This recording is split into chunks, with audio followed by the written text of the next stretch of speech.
Blart is back. Yes. Now with the mocap number 2. Yes. And when did you realize that it was time to do another Paul Blart?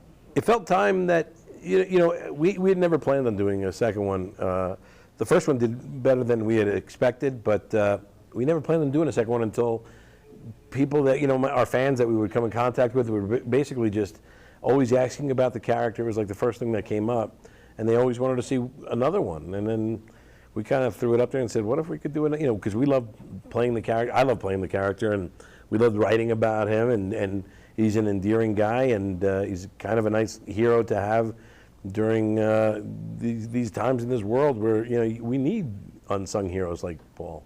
And what does a person need to be the very best mocap?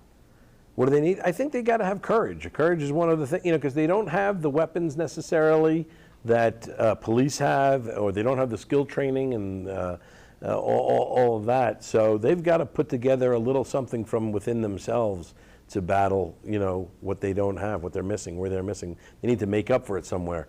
And most mall cops that I know make up with it with heart. Yeah. You also co-wrote the film, the script of the film. Yeah. How is for you to be writing the script and knowing what you are going to be doing? Well, the physical stuff I forget, because I write it when I think it's very funny, and we all write together, and me and my partners, but when it comes time to shoot, I forget how physical I have to be, and then I'm like, oh boy, I got to actually do this. So that's when it's a little harder, but it's always great when we see your first screening and we see people and families enjoying it and cracking up and loving it. So that makes it all worth it. It's pretty common in action films that people used to ask if you did your own stunts. Yes. But here, it's a very physical comedy. Yes. Tell me about your experience, because you're a very skilled actor in several ways. Well, thank you. I've always, I grew up as an athlete. I love playing sports and stuff. And once I realized the dream of not becoming a professional athlete and being able to do that, I was not good enough to do that, I still had an outlet that I needed, for sports and physicality. Like I wanted to do that. So I kind of put that into my comedy, into my acting. And I like it in some ways because it makes me unique, being a bigger guy doing it. And there's a presence of Latino people in the movie. It's Eduardo Verástegui and also Daniela, who is not Latin, but she's Latin roots. And Rainy Rodriguez, too. Yes.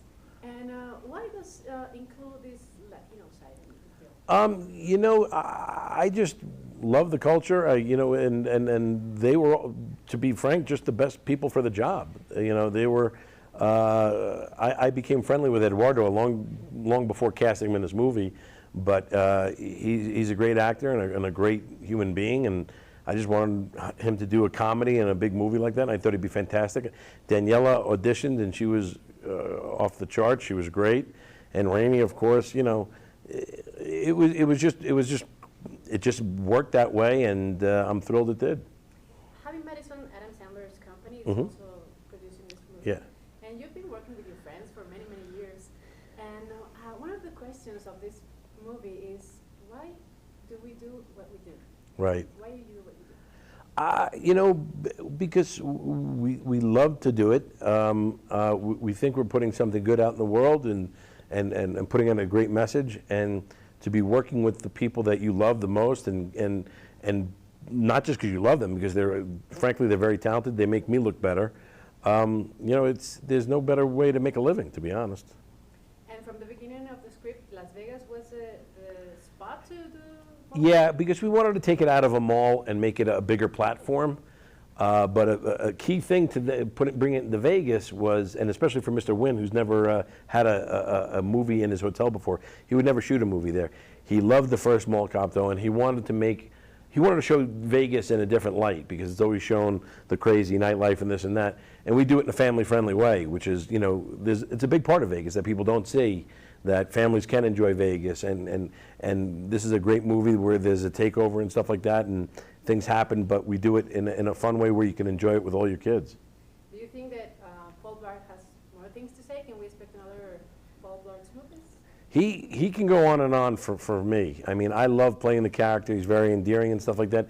I always make it up to the audience. I never want to force something on audience if they don't want to see him anymore. But it was overwhelming. That's why we made the second one, that they loved the character and they wanted to see him.